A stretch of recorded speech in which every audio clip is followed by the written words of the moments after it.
ಇನ್ನ 3 ತಿಂಗಳು ಆಹಾರ ಇಲಾಖೆ ಬಿಡುಗಡೆ ಮಾಡಿಲ್ಲ. ನೀವು ಹಿಂದಿನ 6 ತಿಂಗಳು ಬಾಕಿ ಉಳಿಸ್ಕೊಂಡು ಮತ್ತೆ ನಾವು ಗ್ಯಾರಂಟಿ ಕೊಡೋ ಮೂಲಕ ಜನರ ಆರ್ಥಿಕ ಸುಧಾರಣೆ ಎಲ್ಲಿ ಸುಧಾರಣೆ ಆಗ್ತದೆ? 24-28 ತಿಂಗಳಲ್ಲಿ 2-3 ತಿಂಗಳ ಕೊಟ್ಟಿರ್ಲಿಕ್ಕಿಲ್ಲ, ಮುಂದೆ ಕೊಡ್ತೀವಿ. ಆದ್ರೆ ಇವ್ರು ಭಾಷಣ ಹೊಡಿದ್ರೆ 15 ಲಕ್ಷ ರೂಪಾಯಿ ತಂದು ಕೊಡ್ತೀವಿ ಅಂತ ಹೇಳಿ ಇವ್ರು ಯಾರು ಕೇಳಂಗಿಲ್ಲ. ಇವರಿಗೆ ನಾವು ಅಟ್ಲೀಸ್ಟ್ ಏನ್ ಕಮೆಂಟ್ ಮಾಡಿದೀವಿ, ಏನ್ ಮಾತು ಕೊಟ್ಟಿದೀವಿ ಅದಕ್ಕೆ ಹತ್ರಕ್ಕೆ ಇದೀವಿ. ಆಗಿರ್ಬೋದು ಒಂದು 3-4 ತಿಂಗಳ ಕಮ್ಮಿ ಜಾಸ್ತಿ ಆಗಿರ್ಬೋದು, ಕೊಡ್ತೀವಿ, ಇಲ್ಲಿ ಹೋಗೋದಿಲ್ಲ. ಇವ್ರು 15 ಲಕ್ಷ ರೂಪಾಯಿ ಕೊಡ್ತೀವಿ ಅಂತ ಹೇಳಿದ್ರು, ಕಪ್ಪಣ ಹೊರಗಿರ್ತಕ್ಕಂಥ ವಾಪಸ್ ತರ್ತೀವಿ ಅಂತ ಹೇಳಿದ್ರು. ಇವತ್ತು ಸ್ವಿಸ್ ಬ್ಯಾಂಕ್ ನಲ್ಲಿ ಮೊದಲು 12,000 ಕೋಟಿ ಇದ್ರೆ ಇವತ್ತು 36,000 ಕೋಟಿ ಇದೆ. ಇದ್ರ ಬಗ್ಗೆ ಯಾರು ಕೇಳಂಗಿಲ್ಲ.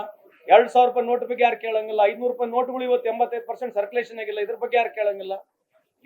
ಇವ್ರೇನ್ ಮಾಡ್ತಾ ಇದಾರೆ, ಇಡೀ ಪ್ರಪಂಚಕ್ಕೆ ಇವರೇ ಒಂದು ದೊಡ್ಡ ವಿಶ್ವಗುರು, ಡಮ್ಮಿ ವಿಶ್ವಗುರು ಇವರು. ಇವರೇ ಒಂದು ದೊಡ್ಡದೊಂದು ಸುಮ್ಮನೆ ಒಂದು ಪೋಟ್ರೆ ಮಾಡ್ಕೊಂಡು ದಿನಾ ಬೆಳಿಗ್ಗೆ ಇದ್ರೆ ಬೆಳಿಗ್ಗೆ ಅಲ್ಲಿ ಬೇರೆ ದೇಶದಲ್ಲಿ ವಾರ್ ನಡೀತಿದ್ರೆ ಇವರೇ ಫೋನ್ ಮಾಡಿ ಎಲ್ಲ ವಾರ್ ಇವರೇ ಸೆಟ್ ಮಾಡ್ಕೊಡ್ತಾ ಇದಾರೆ.